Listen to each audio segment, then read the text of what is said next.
Puente del Troll.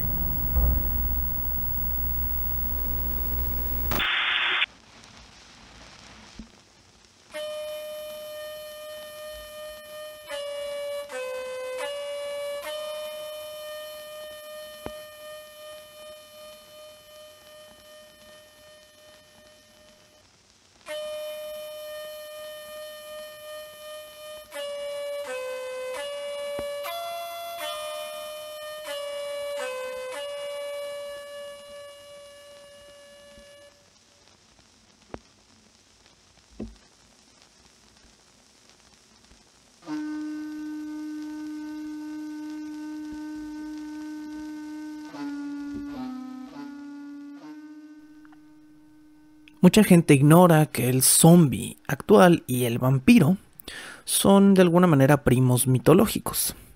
¿A qué me refiero?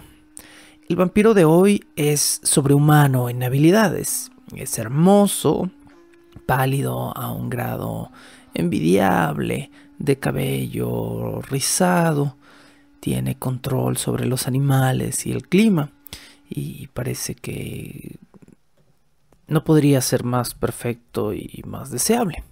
El zombie es una criatura horrible y descarnada que a duras penas tiene control sobre sus propias extremidades, pero en algún momento de la historia y de su mitología fueron criaturas muy parecidas. Hoy el zombie ha venido a llenar los zapatos descarnados y sin calzador que alguna vez pertenecieron al vampiro, y el vampiro está cumpliendo nuevas expectativas. El zombie es un ser guiado por una necesidad inconsciente de alimentarse. Es instinto puro, sin deseo. El vampiro ha perdido esa parte instintiva y animal y se ha convertido en deseo y pasión. El zombie es menos que humano, el vampiro es sobrehumano. Pero ambos en algún momento compartieron una raíz de ser el familiar muerto que volvía de la tumba como un rostro conocido para alimentarse de sus familiares dolientes.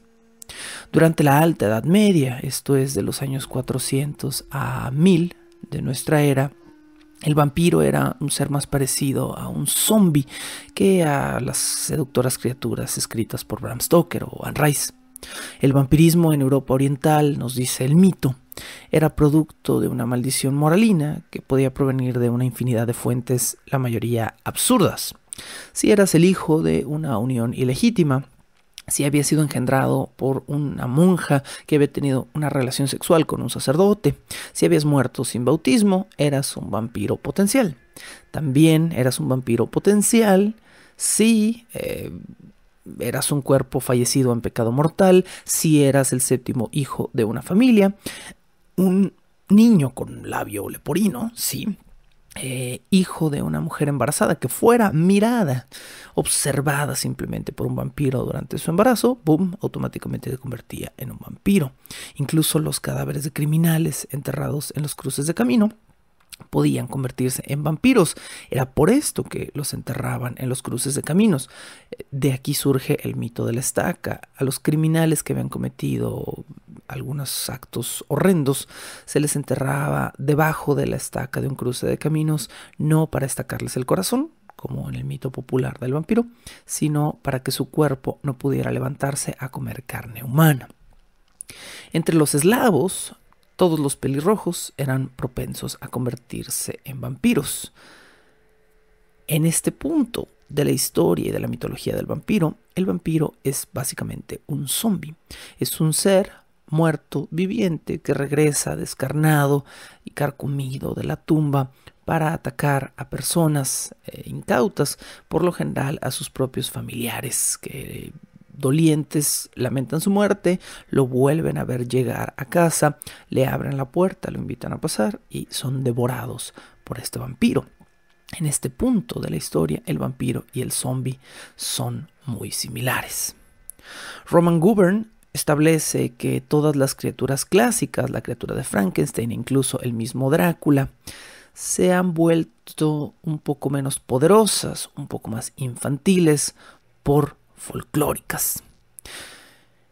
Nancy Kilpatrick, por su lado, una autora canadiense de terror y fantasía, dice que el miedo a lo desconocido, por oposición a los mitos y al folclore, es mucho más grande porque es un miedo ajeno, es un miedo a lo otro, a los otros. Por otro lado, un miedo previamente reconocido en mitos y cuentos es menos aterrador. El vampiro, el monstruo de Frankenstein, la momia, todos estos seres que forman parte de un mito popular, de alguna manera, son mucho menos aterradores porque hemos oído sobre ellos antes. El zombie es una cosa mucho más natural, mucho más joven, podríamos decir en términos históricos, y viene hacia nosotros descarnado y desnudo y vivo y muerto a la vez, y eso nos conmociona de alguna manera. El zombie también viene en masa, podríamos llamarlo en hordas. La horda de zombies es un ataque personal impersonal.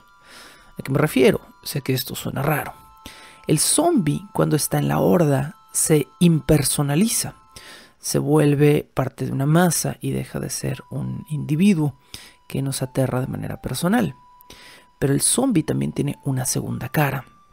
Imaginen un momento una cosa. Imaginen un zombie horriblemente carcomido que camina hacia ustedes con las manos levantadas y con un sonido gutural amenazante.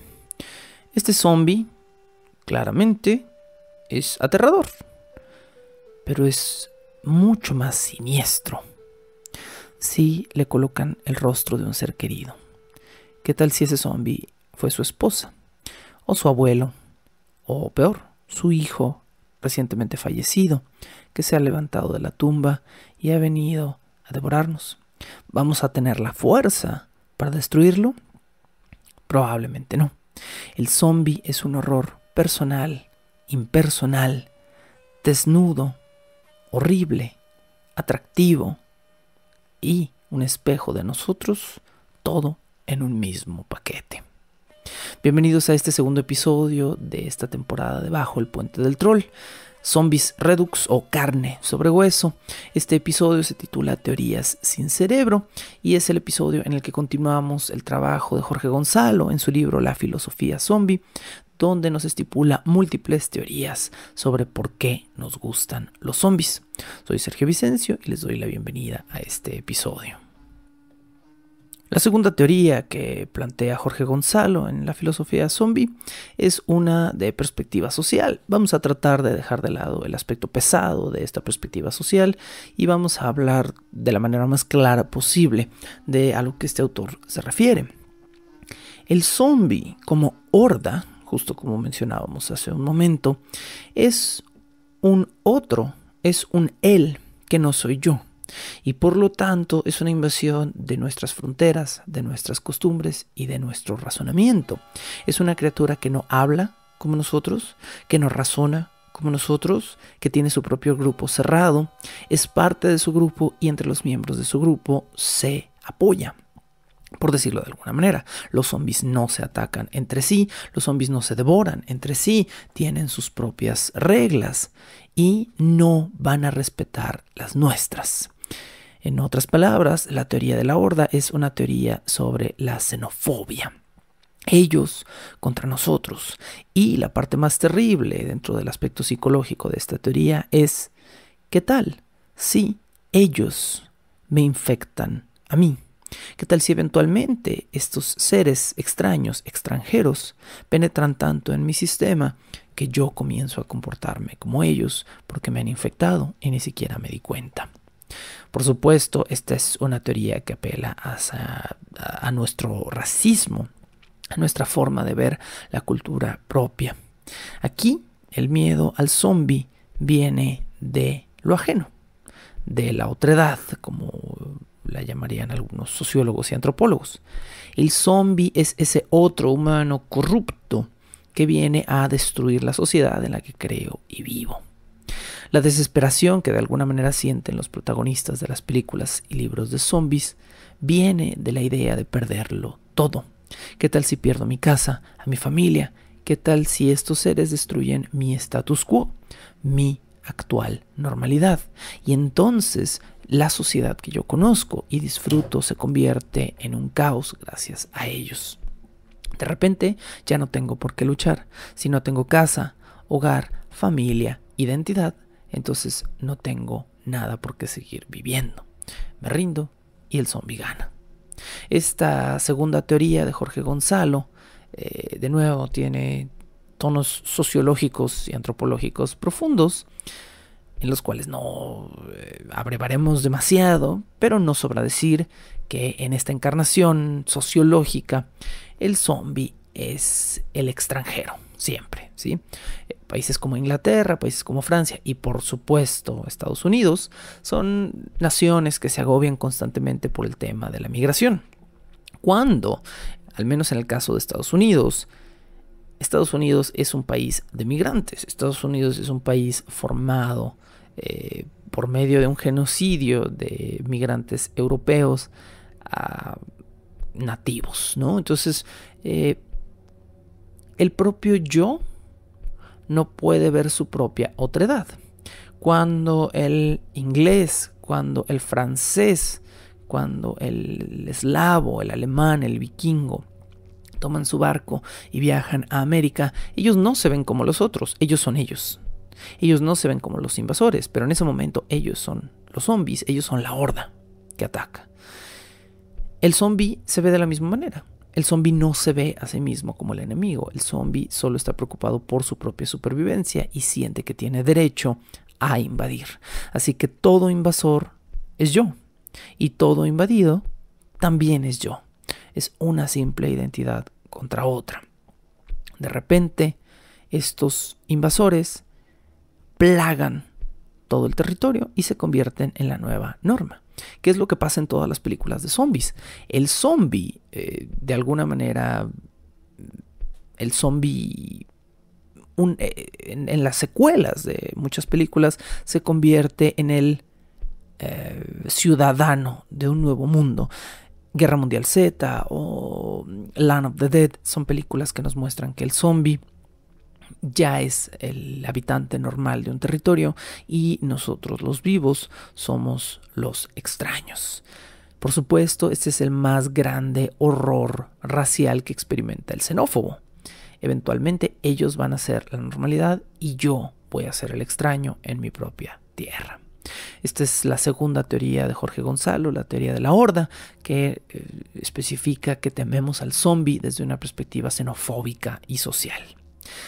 En un tercer avatar, el zombie se convierte en un juego de lo expuesto contra lo velado.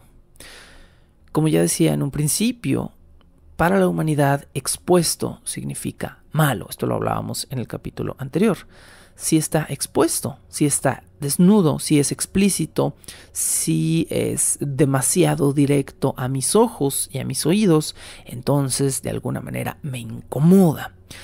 El zombie es eso. El zombie viene a abordarnos sin velos. Es un ser humano que nos enseña nuestra propia decadencia. Viene roto, panzón y peludo y desnudo y hambriento a tocarnos, a irrumpir de alguna manera en nuestra intimidad. El terror, podríamos decir, es un género que a muchos les gusta velado. Para mucha gente el terror es algo que debe consumirse velado. No me muestres al monstruo, no me dejes ver, déjame imaginar, no ver. Y eso nos parece más terrible porque, precisamente por lo que comentábamos antes, en lo desconocido está el verdadero horror. Y en el mito ya conocido no hay nada misterioso, por lo tanto no hay nada posible o potencialmente temible. El zombie es una entidad doble. Viene devorando a destajo, desnudo, explícito, pero también, de alguna manera, viene velado por su propia horda. Cuando forma parte de la horda no es íntimo, decíamos hace un momento. Cuando se individualiza es cuando intimamos con el zombie. Hay películas de zombies donde el zombie se siente como una masa amorfa. Guerra Mundial Z, por poner otra vez un ejemplo, ¿no? Hay otras películas donde el zombie se vuelve íntimo. Películas como Exterminio, 28 días después, donde tenemos múltiples escenas uno a uno del humano contra el zombie. El protagonista contra un niño que se ha zombificado y tiene que matarlo a golpes y a mano desnuda y bañándose en su propia sangre. Y en ese momento el zombie se vuelve íntimo. Tienes sus tripas en tu cara y tienes la realidad de su apetito insaciable cerca y te das cuenta de que es un momento de supervivencia directo. Es él o tú. ¿Y por qué tú más que él? Y en algún momento tienes que cuestionar por qué tu vida vale más que la de ese otro organismo que está amenazando tu propia vida. En un diálogo de la famosa serie de televisión The Walking Dead, dos personajes comentan. Uno dice, ¿todavía les tienes miedo?, refiriéndose a los zombies. Y el otro personaje contesta, antes sí, pero ahora ya no me dan miedo. Sobre todo ahora me dan pena, me parecen tristes. Aquí viene la otra amenaza íntima del zombie. ¿Qué tal si yo empiezo a pensar por él, en él? ¿Qué tal si empiezo a considerar al zombie y el zombie se vuelve importante para mí? Y esto pasa también en muchas películas. Por lo general pasa en las versiones más cómicas o más ligeras de la situación del zombie.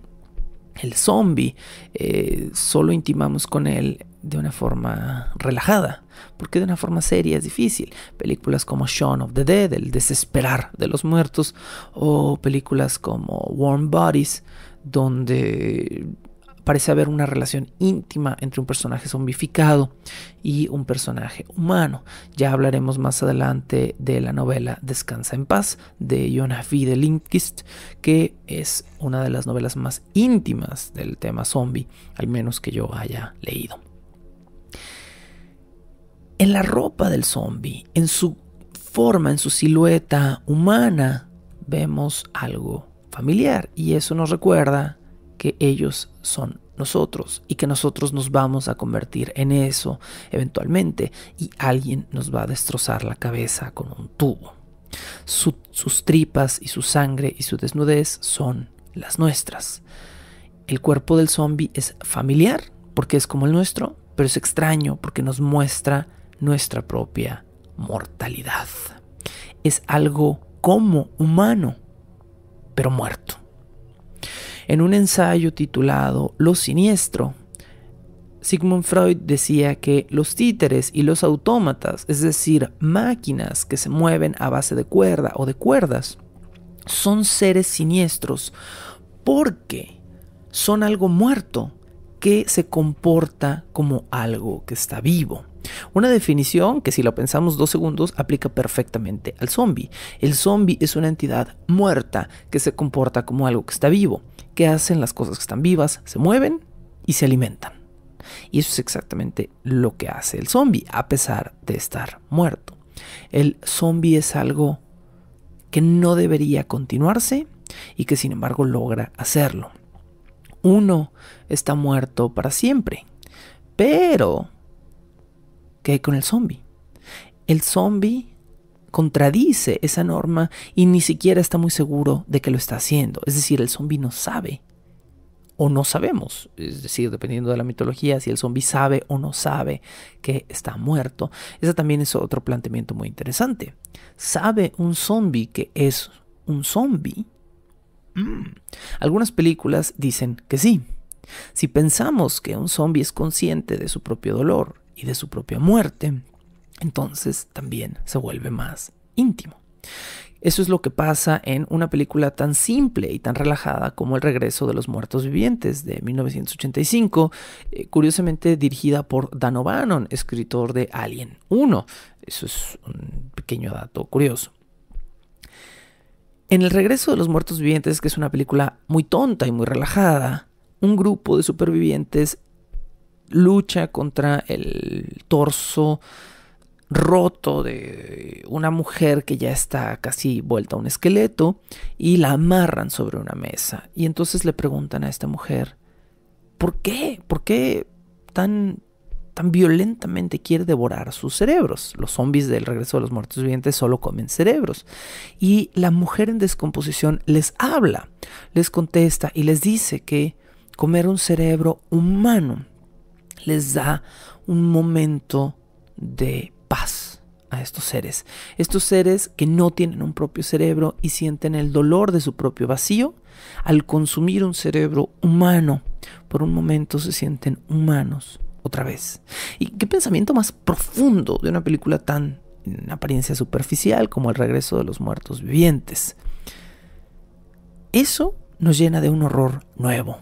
De alguna manera nos da más paz pensar en el zombie lento y tonto porque está muerto en el cerebro y no siente dolor, que pensar en un zombie rápido y consciente que nos hace sentir incómodos porque está en su derecho de buscar ese momento en el cual deja de sentir dolor y agonía. Bajo el puente del troll.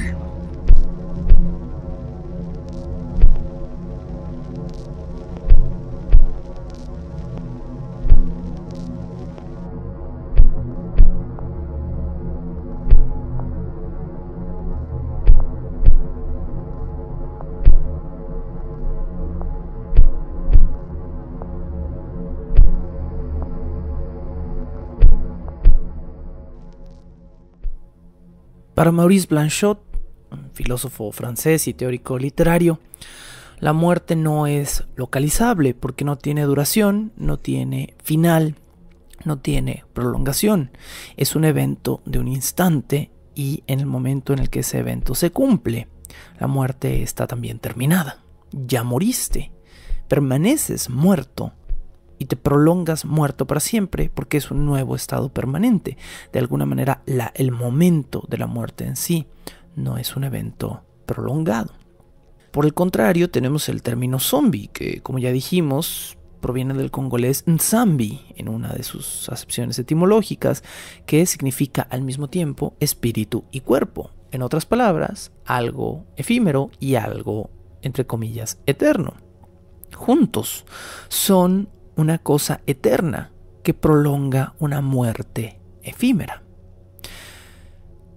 Es quizá la parte más humana, la menos eterna del zombie, la que más nos aterra. Es decir, si el zombie fuera como el zombie haitiano únicamente, una especie de zombie espiritual, no sería verdaderamente aterrador.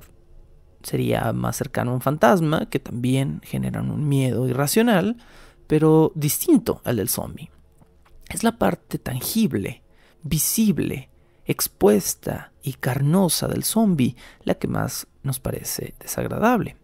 Por eso resulta de alguna manera mucho peor cuando al final de La Noche de los Muertos Vivientes son otros seres humanos y no los zombies los que matan a Ben, el protagonista, porque lo confunden con su propio enemigo. Y eso es triste y desolador y espantoso al mismo tiempo. Son otros humanos quienes disparan al protagonista y quienes le clavan ganchos en el cuerpo y lo arrastran junto con los otros y lo avientan como si fuera una criatura más de la horda. Esto nos recuerda que siempre estamos a un pequeño paso de la muerte y de convertirnos nosotros mismos en ese monstruo que es la representación humanizada de la muerte. La cuarta teoría de Gonzalo es la teoría del consumo y del consumidor, que es precisamente la más conocida porque es la misma que plantea George A. Romero en su secuela El Amanecer de los Muertos, Dawn of the Dead.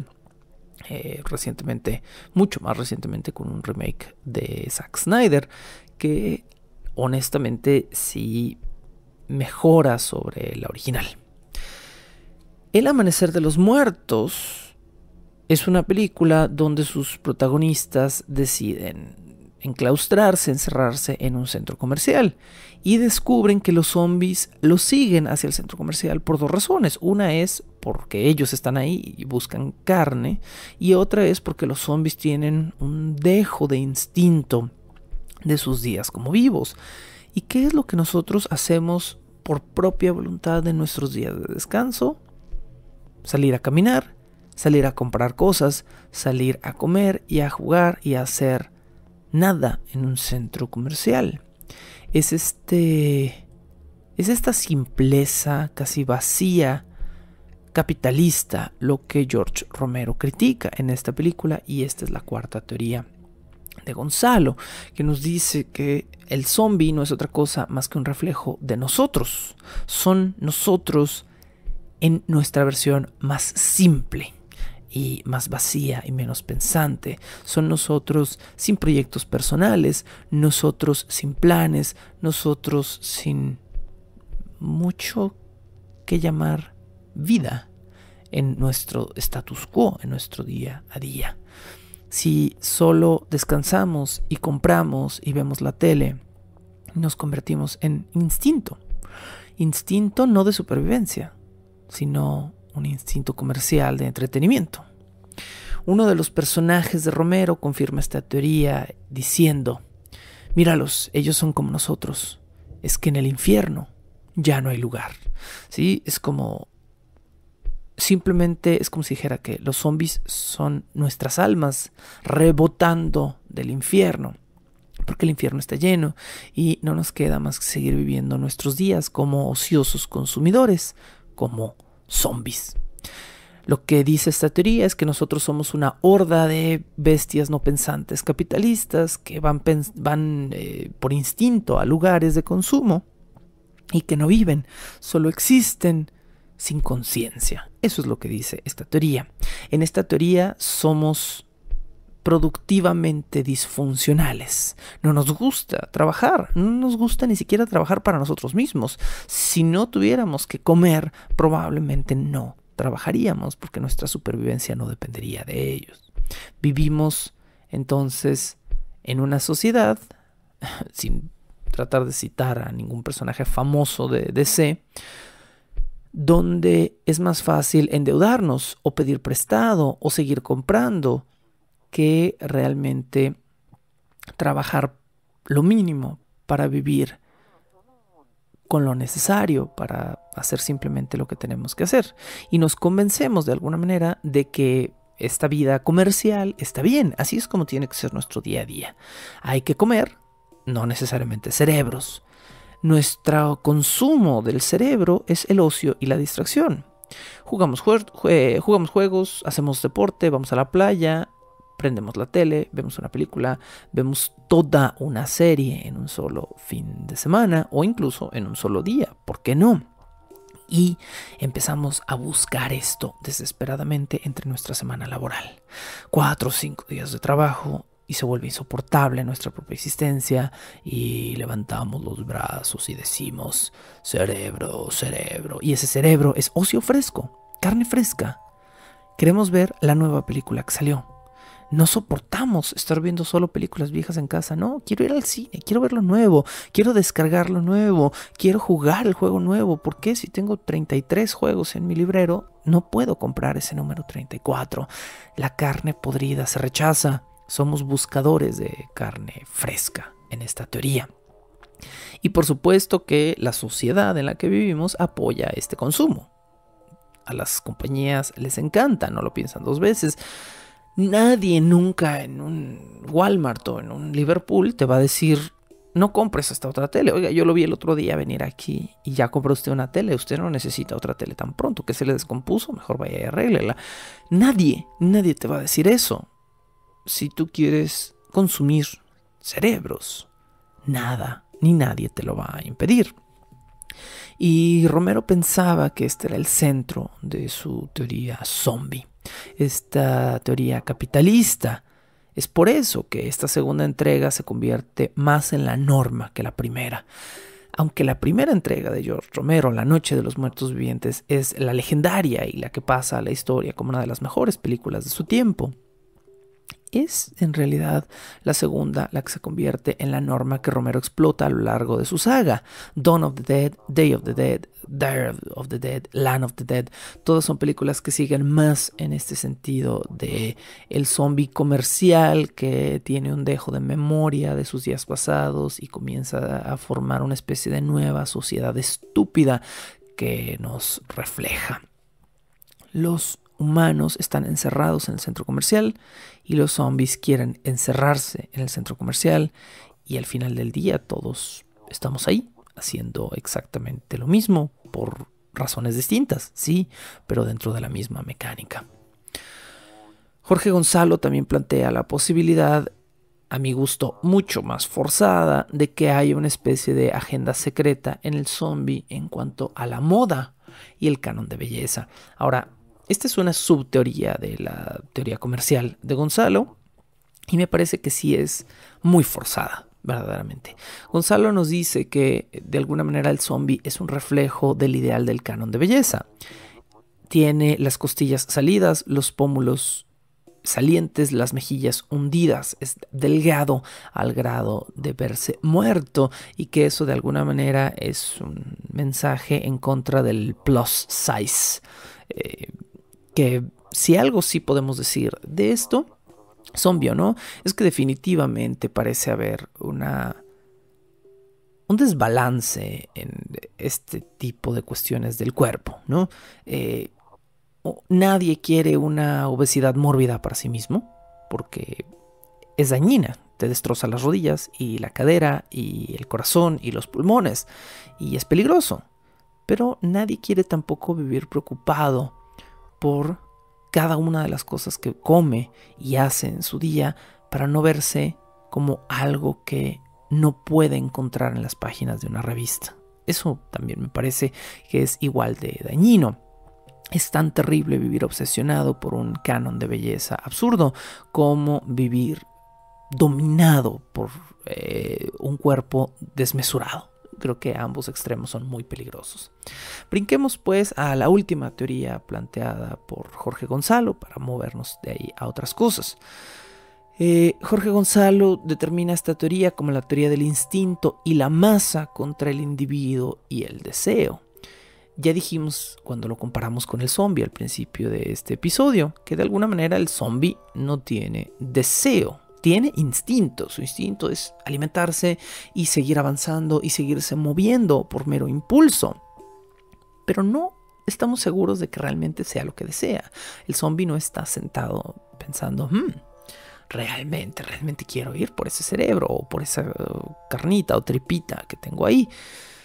No, es un simple instinto. Ahora, esta es también otra conexión de la teoría de Jorge Gonzalo con lo que hablábamos del zombie haitiano, el zombie esclavo. Si solo te mueves dentro de una horda comandada por un instinto, eres un esclavo de tu propia falta de conciencia. Te masificas, y cuando el ser humano se masifica, se convierte en un riesgo para sí mismo. Esto lo vemos simple y sencillamente en cualquier situación de emergencia del mundo. Si un humano forma parte de un incendio en un edificio, a veces la gente entra en pánico, se masifica y 20 personas terminan aplastando a un niño para salvar sus propias vidas cuando no era necesario destruir esa vida. Pero el pánico de tu propia supervivencia te obligó de alguna forma a actuar sin cerebro. Y este es parte de esta masificación esclavista de la que habla Gonzalo.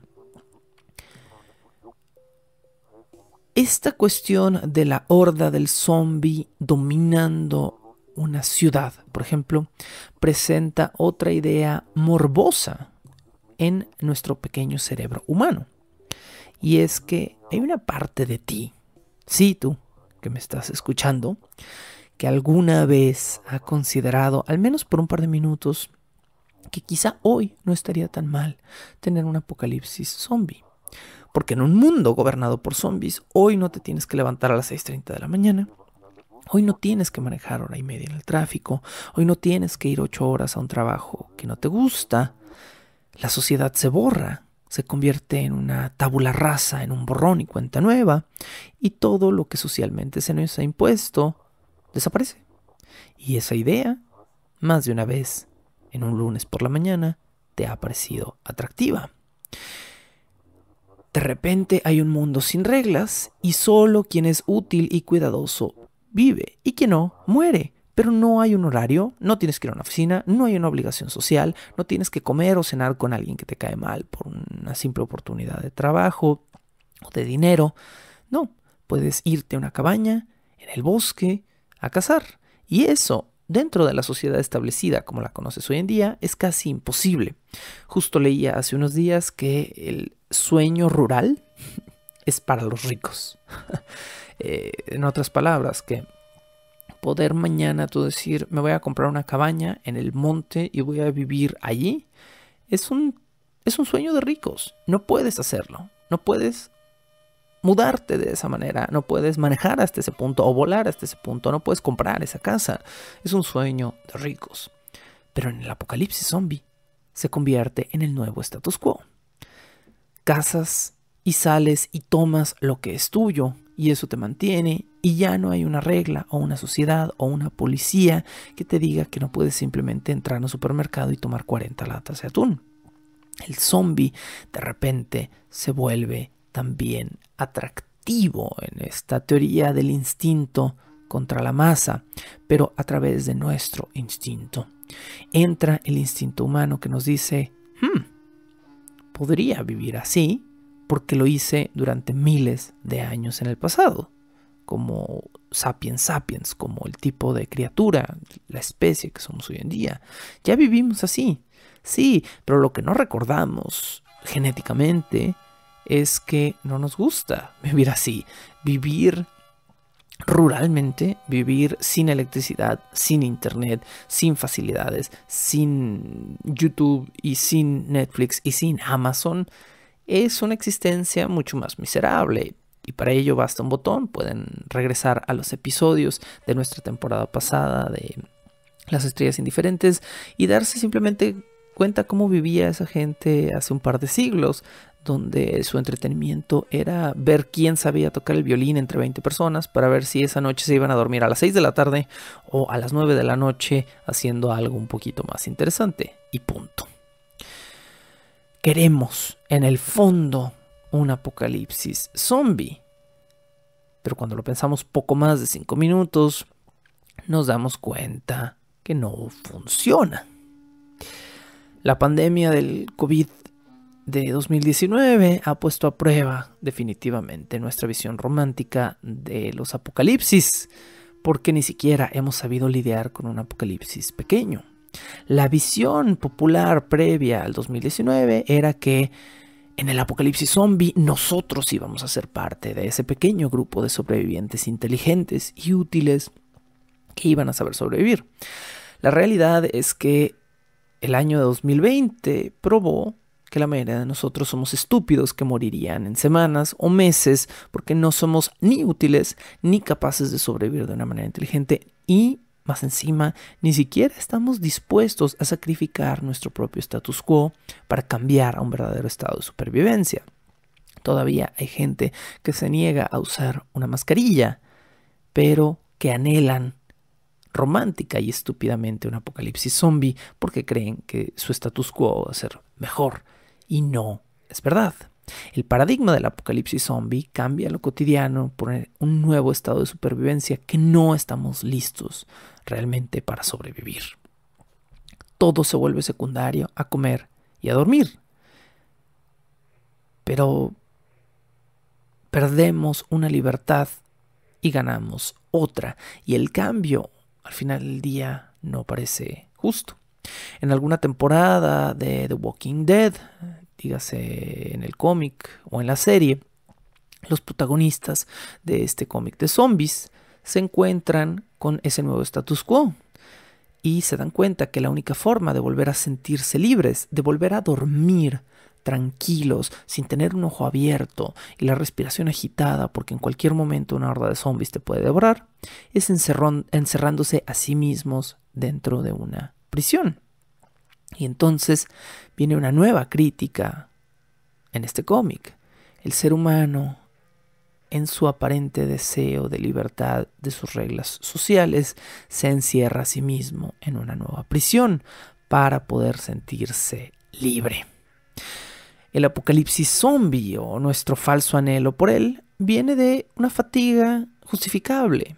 Estamos hartos de un gobierno inútil, de normas sociales obsoletas que nos hacen enfrentarnos los unos contra los otros. Estamos hartos de trabajos que no nos pagan justamente, que nos agobian, que nos explotan. Y por eso, por 5 o 10 minutos cada lunes, queremos un apocalipsis zombie. Pero en el fondo, esta idea que nos domina cuando estamos fatigados antes de entrar a nuestra normalidad, es una idea que presenta una realidad tan esclavista, podríamos decir, como la que estamos tratando de rechazar.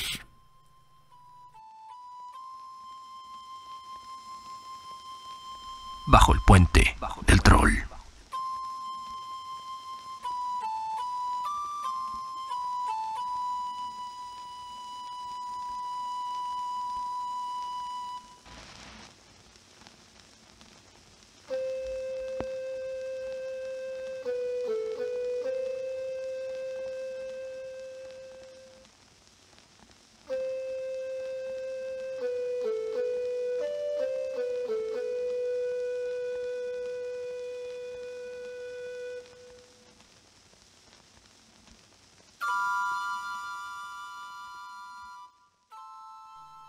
Hemos visto una pequeña y veloz evolución por la vida, comillas, del zombie, desde su origen haitiano, antes quizá africano, hasta verlo convertirse en el monstruo menos humano y más moderno dentro del cine actual. En 1937, la folclorista estadounidense Zora Neale Hurston escuchó en Haití un caso extraño. Este era el caso de Felicia Felix Mentor, una mujer fallecida y enterrada en el año de 1907, a quien, sin embargo, muchos lugareños aseguraban haber visto viva incluso 30 años después. Viva, sí, pero viva entre comillas. Los lugareños decían que Felicia había sido convertida en un zombie. Zora Hurston se interesó por estos rumores que afirmaban que los zombies eran reales. Y en este contexto, en realidad quizá no eran muertos vivientes, sino personas sometidas a drogas psicoactivas que los privaban de voluntad. Personas que orgánicamente seguían viviendo y alimentándose, pero que ya no tenían nada personal en su vida. No tenían contactos, no tenían deseos, solo eran instinto. Zora Hurston no pudo, empero, encontrar un solo dato fiable de que Felicia Felix Mentor hubiera estado viva 30 años después de su entierro. Pero este pequeño evento de 1937 nos da algo que pensar. Nos presenta una nueva y última visión del zombie en esta introducción. El zombie verdadero. Y estoy poniendo enormes comillas con mis dedos al decir verdadero. En 1982, el antropólogo y etnobotánico canadiense Wade Davis viajó a Haití para estudiar la leyenda de los zombies y llegó a una conclusión perturbadora. Esta conclusión la publicó en 2 libros separados: La serpiente y el arco iris, The Serpent and the Rainbow, de 1985, y El pasaje de la oscuridad, Passage of Darkness, de 1988. Estos 2 libros explotaron a mediados de los 80 porque eran alarmistamente aterradores, podríamos decir. Wade Davis se hizo famoso por ser el primer antropólogo en hablar del fenómeno zombie como si fuera un hecho consumado. Davis decía que era perfectamente posible tomar a un ser humano normal y convertirlo en un zombie vivo utilizando sustancias en polvo. La primera sustancia que él en su libro llama coup de poudre o golpe de polvo, que en francés en realidad es un juego de palabras. La expresión en francés coup de foudre es ligeramente distinta, no poudre, sino foudre. Significa un golpe de rayo y esta expresión es lo que en español llamaríamos un flechazo. Cuando decimos que a alguien lo flecharon amorosamente, los franceses dicen, le dieron un coup de foudre, ¿no? Le dieron un golpe de rayo, le pegó un rayo. Esta persona está enamorada. Wade Davis hace referencia al coup de poudre, un golpe de polvo. Esta persona ha sido zombificada, ¿sí? Es una víctima que ha sido inducida a un estado de muerte aparente. Sus parientes y amigos lo dan por muerto. Después de un mal diagnóstico lo entierran y días, horas, o esperemos que no nada cerca de una semana, porque probablemente la persona moriría de tiempo después, el brujo o bocor que usó el polvo va y desentierra a la persona revivida para convertirla en su esclavo. En ese momento entran en acción unos segundos polvos de los que Wade Davis hace mención, una sustancia psicoactiva que anula a la víctima, quien también ha sufrido daño de oxigenación dentro de una tumba. Sí tuvo la fortuna de que no lo cremaran, ¿verdad? En ese momento. Y entonces este bocor o este brujo despierta a la víctima y lo alimenta o le sopla otros polvos en la cara que lo hacen dócil. Hablemos un poquito de la posible ciencia detrás de lo que Wade Davis está planteando en 1985 en su libro La serpiente y el arco iris, que por cierto también es ahora una película dirigida por el mismísimo John Carpenter, la cual no es maravillosa. Bueno, el ingrediente principal del coup de foudre, del golpe de polvo, sería la tetrodoxina o TTX, una toxina que se encuentra comúnmente en el pez globo que habita en las costas de Japón y del Mar Caribe. La tetrodoxina es un agente tóxico paralizante que de alguna manera detiene la actividad neuromuscular, es decir, quedas totalmente paralizado al grado de que tus pulmones, en la dosis adecuada, son capaces de seguir respirando lo suficiente como para mantenerte vivo, pero no tanto como para que tu respiración se escuche tal cual con un instrumental médico. Bueno, se supone que entonces la tetrodoxina sería administrada en una dosis semi-letal. Esto es más o menos de 1 miligramo para un adulto de 70 a 80 kilos.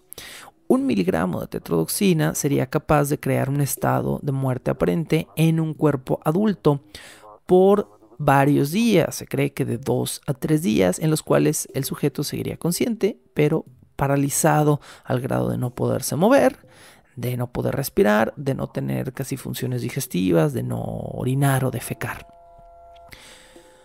Otras fuentes, que no son los libros de Wade Davis, dicen que lo que se utiliza en realidad es datura, la famosa datura, que en realidad es un compuesto químicamente conocido como estramonio. En Haití al estramonio se le llama concombre zombie, el concombre zombie. Concombre, esto es de nuevo etimológicamente, a mí todo esto me parece muy fascinante. Concombre es una deformación del término cocumbre o cocumbe, que es cucumber, que es pepino. Entonces el concombre zombie es una planta que se utiliza para convertir a un zombie en un pepino, en una cosa que no se mueve y que no habla y que no hace nada, en una especie de ser humano vegetal. Es una etimología fascinante y extraña y curiosa. El concombre zombie entonces sería estramonio o datura, una droga que al ser ingerida también tiene cierto grado de propiedades paralizantes. En algún punto entre estos dos compuestos químicos, el estramonio y la tetrodotoxina, se cree que se hace o se hizo alguna vez algún tipo de droga zombie que fue utilizada precisamente para esclavizar a un ser humano. Esto nace en particular de una historia, y esta es la historia de un hombre llamado Clairvius Narcisse. Clairvius Narcisse también fue muy popularizado por el mismo Wade Davis, quien relata la historia de Clairvius Narcisse en su libro La serpiente y el arco iris. Según Wade Davis, Clairvius Narcisse fue un hombre que él mismo, después de años de haber sido sometido a ser un zombie, presuntamente hizo una declaración de cómo lo habían convertido a él en un zombie. Ahora, esto suena muy preocupante. ¿Por qué? Porque según los informes de Wade Davis, Clairvius fue envenenado con una mezcla de polvos blancos, probablemente venenos naturales, conformados de tetrodotoxina y estramonio. Su cuerpo se paralizó, fue enterrado vivo, después fue desenterrado por una persona y puesto a trabajar en Haití por 2 años en una plantación. Esta es la historia. Según su propio relato, o según el relato de Wade Davis, que presume ser el relato de Clairvius Narcisse, después de sufrir un ataque con polvo, empezó a escupir sangre y a tener náuseas en 1962. Después de esto cayó en un coma extraño que lo dejó en un estado de muerte y fue enterrado el 2 de mayo de 1962.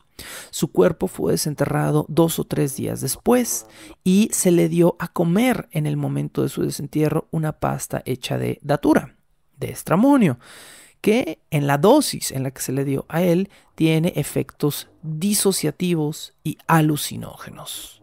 Entonces parece que el estramonio entonces es el segundo polvo, el que te hace perder la voluntad, y la tetrodotoxina es el primer polvo, el que te hace parecer muerto. Bueno, al parecer, o al menos dentro del presunto testimonio de Narcisse, la datura también te hace tener lagunas de memoria. Por lo tanto, Narcisse quedó expuesto a los deseos de su nuevo amo, un bokor, cuyo nombre él no sabe, que lo obligó a trabajar en plantaciones de azúcar, hasta que este brujo bokor murió asesinado 2 años después, en 1964. Después de eso, las dosis de datura que le daban a Narcisse para mantenerlo tonto cesaron, y eventualmente, días o semanas o meses después, Clairvius Narcisse finalmente recuperó la cordura, no sufrió daño cerebral permanente y volvió con su familia en 1980, pero esperó casi 20 años para hacerlo porque temía que su hermano muriera de horror cuando lo viera regresar. Entonces esperó a que su hermano muriera para eventualmente regresar con su familia, no sé quién haya sido, su padre, su madre, sus otros hermanos. Y presuntamente el 18 de enero de 1980 fue encontrado vagando semidesnudo en un estado total de shock a las afueras de su pueblo natal, donde finalmente sus familiares lo recogieron, lo reconocieron y lo tuvieron bajo su cuidado hasta 1994, cuando Clairvius Narcisse, ahora sí, falleció. Fue examinado 2 o 3 veces al momento de su muerte y esta vez los médicos determinaron que su muerte era real. Ahora, ¿por qué estoy siendo muy cauteloso con estas palabras? Yo sé que esta historia suena fascinante, a mí al menos me parece que es fascinante. Me parece que esta cuestión de un monstruo que se vuelve posible por medio de la química es la receta perfecta para una historia de horror. Pero parece que no es nada más que una historia de horror. Las publicaciones de Wade Davis atrajeron la atención de antropólogos y sociólogos al por mayor. Y por supuesto, su libro La serpiente y el arco iris comenzó a sufrir un rigor más científico, por lo menos al nivel de las ciencias sociales, al grado de que la mitad de las personas que recibieron la información de la serpiente y el arco iris comenzaron a quedar fascinadas al grado de que se hizo la película de... Dije que era de John Carpenter, les mentí, es de Wes Craven, el otro amo del terror de los 80. No es John Carpenter, es Wes Craven. En 1988, aquí está el dato, hizo la película de la serpiente y el arco iris. Sin embargo, la otra mitad de los teóricos que analizaron con un rigor más denso la serpiente y el arco iris decidieron que muy probablemente la información dentro del libro de Davis fuera falsa. Varios químicos probaron los efectos de la tetrodotoxina y del estramonio sin encontrar lo que Wade Davis describe como lo que le sucedió a Clervius Narcisse. Otros investigadores comenzaron a afirmar que los supuestos zombies reales no eran más que casos no diagnosticados de esquizofrenia y otros trastornos mentales, o casos de amnesia severa, donde las personas aparecían en zonas desubicadas y sus familiares necesitaban una explicación más clara y más sencilla de por qué sus hijos o sus nietos habían estado 20 o 10 años desaparecidos, y estas historias funcionaban como consuelo de alguna manera.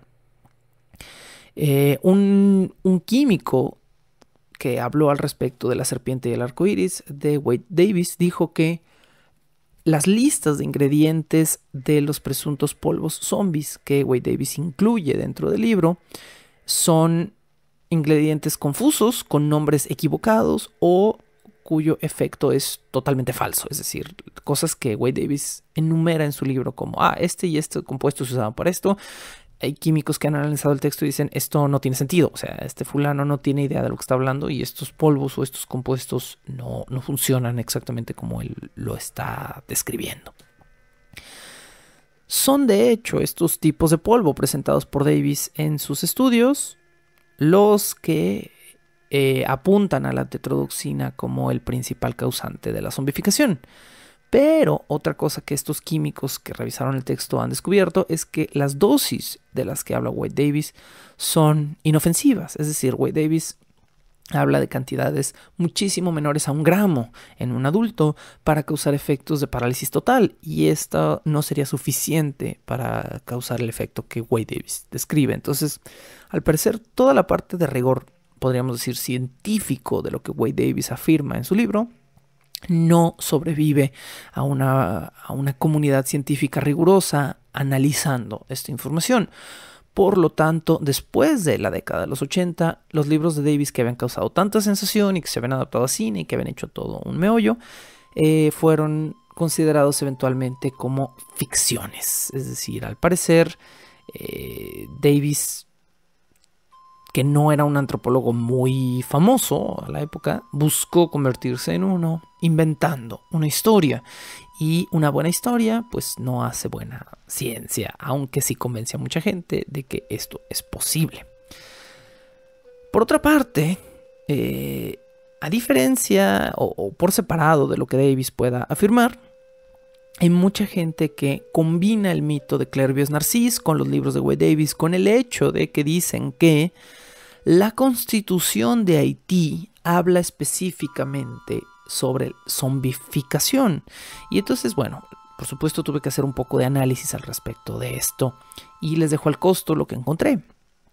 Hay un artículo dentro de la ley haitiana que parece, comillas, ser como una cuestión escrita ahí por zombificación, pero no menciona absolutamente nada de zombies. Me estoy refiriendo al artículo 246 del Código Penal haitiano. Este Código 246 dice que queda estrictamente prohibido cualquier uso de enervantes para acortar o alterar la vida de una persona. Eso es más o menos lo que dice este digamos, artículo 246 del Código Penal haitiano. En ningún momento, por supuesto, hace referencia a un zombie. Simplemente está diciendo que pues está prohibido por ley envenenar a una persona y matarla, ¿no? Entonces, digo, Me parece muy razonable que eso esté en un código penal. No me parece que sea nada que deba alertarnos de una presunta conspiración zombie. El zombie que conocemos hoy en día y que aceptamos popularmente es el zombie de George Romero. Pero el zombie de George Romero, de La Noche de los Muertos Vivientes, el zombie que todos reconocemos como el origen del zombie moderno, tiene sus abuelos en el zombie haitiano y en un poquito de literatura, aunque el zombie no es mucho del terreno de la literatura. En 1697, Paul Alexis Blessebois llevó a la literatura occidental al zombie, relatando una serie de viajes que él había hecho por lo que él relata la América hostil. Al parecer, Blessebois vivió en la isla de Guadalupe y en Perú, y fue él, por supuesto, como ya mencionamos en el capítulo anterior, quien escribió también El Gran Zombie de Perú, o Le Zombie du Grand Perú, bueno, más bien El Zombie del Gran Perú, estoy traduciendo mal, El Zombie del Gran Perú, que es un relato que, aunque en aquel momento se consideró como verdadero, hoy en día se siente más paródico y absurdo y sobrenatural de lo que fue en su momento. Ahora, a manera de cierre, sepamos que Blessebois no estableció un concepto claro de lo que podríamos llamar un zombie literario. No. Blessebois simplemente sentó una base de un relato de muertos vivientes. Tardaría otros 100 años más o menos, hasta 1789, el poder encontrar un verdadero relato que utilizara la palabra zombie. Y nos referimos a un relato escrito por Moreau de Saint-Méry, Moreau de Saint-Méry, escríbase, quien en realidad lo que hizo fue compilar un diccionario relativo a términos utilizados en la isla de Santo Domingo, y se cree que este diccionario de 1789 es el primer texto que incluye la palabra zombie, y la definición que aparece en este diccionario de 1789 es que zombie es un término criollo que designa a un espíritu o fantasma que regresa de su tumba, no al ser descarnado que come carne y cerebros. Antes del siglo XX se creía que verdaderamente en Haití había fuerzas sobrenaturales capaces de, por medio de magia, causar un trance letárgico mediante pociones y hierbas y peces. Y esto, por supuesto, fue lo que Wade Davis terminó utilizando como base para escribir de alguna forma su nueva literatura de zombies de finales del siglo XX. El zombie, podemos decir a manera de cierre, es una criatura que hoy nos fascina por ser un ser polifacético, por tener tanta inspiración romántica. Definitivamente es una criatura que no existiría sin el Frankenstein de Mary Shelley de 1818-1831. Es una criatura que no existiría sin la inspiración de los relatos de Edgar Allan Poe y Ambrose Bierce. Por supuesto me refiero a La caída de la casa de Usher y el caso del señor Valdemar, y a la muerte de Halpin Frayser de 1893 de Ambrose Bierce. Sin todos estos autores, Romero no podría haberse convertido en el padre del zombie moderno. Le estaremos eternamente agradecidos a Romero o a su zombie, porque ya murió, pero esta doble introducción, mucho más larga que la original para esta temporada, nos ha servido para darnos cuenta de que, aunque el zombie tiene un padre, que es George A. Romero, también tiene un montón de abuelitos, y quizá su pariente más lejano, pero más querido, sea el zombie espiritual de la mitología haitiana. Gracias por escuchar este episodio de Bajo el Puente del Troll. Ustedes hacen posibles que estos programas que existan, que sigan al aire, entre comillas, que sigan saliendo, que yo pueda darme el tiempo para realizar este trabajo y que ustedes puedan seguirlo disfrutando. En otras palabras, ustedes son los arquitectos de su propio ocio gracias a estas cosas que apoyan. Así que ustedes, como mecenas de esta información, con ustedes estoy mucho más agradecidos que con George A. Romero. Sigan escuchando Bajo el Puente del Troll. La siguiente semana comenzamos a hablar de películas sin cerebro, cine de zombies, que es el medio que más ha explotado esta criatura, y por supuesto tendré un invitado especial para el siguiente programa para poder cotorrear a gusto de todas estas películas sin cerebro. Gracias de nuevo y nos escuchamos nuevamente en Bajo el Puente del Troll. La locución, la producción y la música original de este programa son creadas por Sergio Vicencio. Ve a patreon.com/Sergio Vicencio y apoya este podcast para obtener horas de contenido adicional. ¿Quieres comisionar cápsulas, episodios o incluso temporadas completas o comprar contenido digital de Bajo el Puente del Troll? Ve a coffee.com/Sergio Vicencio y encárgate de decirme qué hacer. Es coffee, ko-fi.com/Sergio Vicencio. Búscame como @recuadro_blanco en Twitter e Instagram o como Sergio Vicencio en YouTube para darme tu opinión sobre este podcast. Bajo el Puente del Troll.